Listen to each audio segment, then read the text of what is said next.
a lot of the comment letters focused on disclosures that investors and the companies didn't see a lot of value in having in the proxies.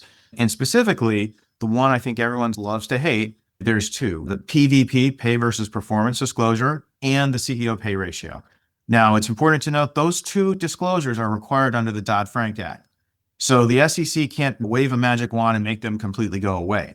So those requirements are there under the Act. However, the Act gives the SEC a lot of authority to interpret how and what those rules actually have to say. So the rules we have currently introduce compensation actually paid for the PVP table and disclosure. So theoretically, the SEC could decide we're going to change this to make it less of a burden. They could look to see, okay, we already have a total amount.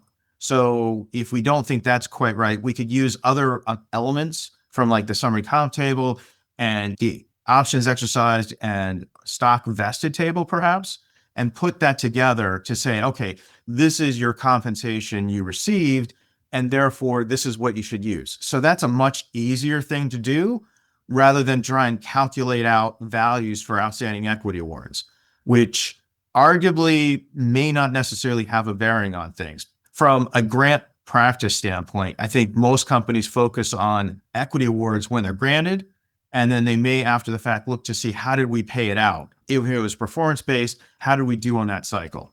But I don't know too many companies that are always looking at an interim basis of how is that award and what does that do for the total pay being delivered. That's not necessarily a concept I think most companies use.